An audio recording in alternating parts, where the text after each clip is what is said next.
He ended up being shot, being caught, being exiled to Europe and different countries for over 10 years. Your dad was kind of a Brazilian legend. How would you best explain his achievements to an American audience? Oh my God. He is, one of the founders of the Green Party. Was somebody that very early on started discussing environmental issues and the impact and the climate change in an era that we wouldn't hear about it in Brazil.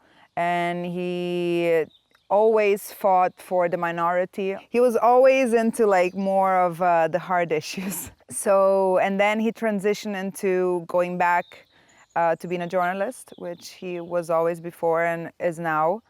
And yeah, that's kind of his story. He was, at one point, though, shot and Yeah. exiled for 9 years. Tell about that period. That was a time in our country that, we went through dictatorship, and my dad entered a military group to fight for their freedom. He was, a journalist, and the journalists were getting arrested and tortured and were dying because of they didn't have the freedom of speech. And so my dad fought and ended up kidnapping the American ambassador.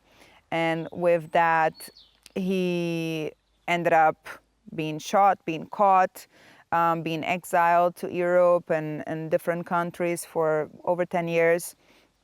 I was born after. And he is a brave man. Basically, they kidnapped the ambassador as a way to publish a letter of freedom of speech and to get 20 of their friends out of the torture and the jail and out of the military hands.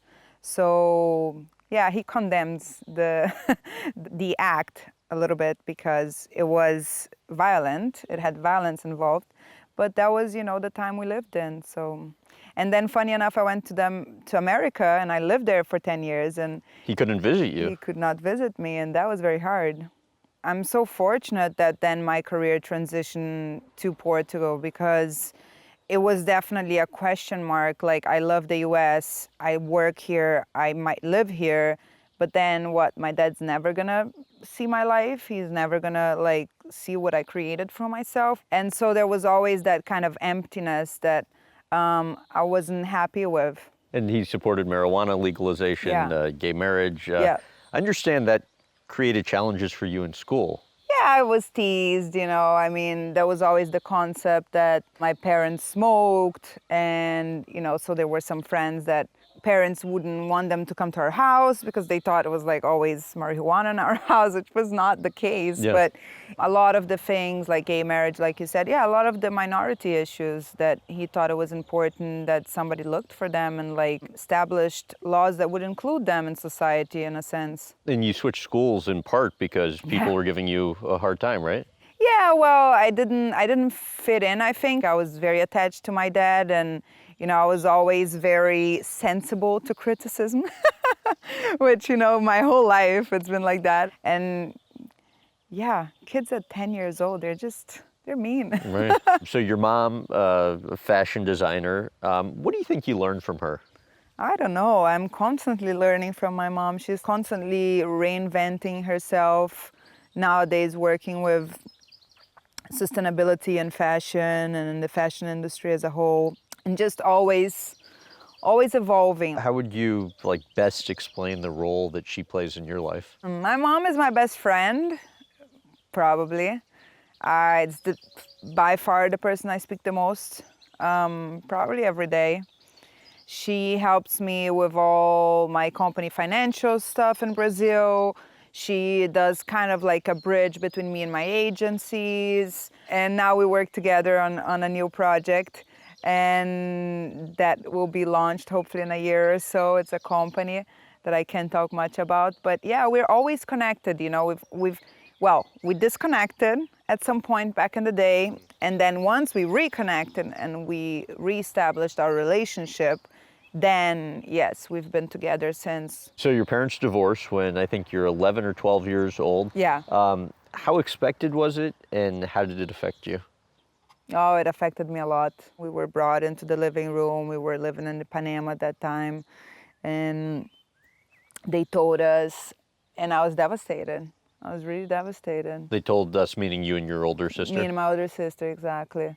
And they broke the news, and yeah, it was very hard because my dad works a lot, and the fact that he would live somewhere else would just mean that the relationship would get even more distant. And your mom, at some point thereafter, I think kicks you out of the house. What happens? Funny enough, she kicked me out of her house when I was 13. Is that funny But enough? yeah, no, because funny enough is that she said it, but she didn't mean it. Because she didn't say move out. She said, if you don't stop doing what you're doing, you gotta move out of my house. But because I was so, and I still am strong-minded, I said, what? You want me out? I'm out of here. And that night I moved out. And she just was baffled. And I said, I'm moving out of your house because I'm doing whatever the hell I want to do. And that was me, I was terrible. We didn't have a good relationship then for the next 6 to 7 years. What led to her telling you, if you don't get your act together, you're out of here?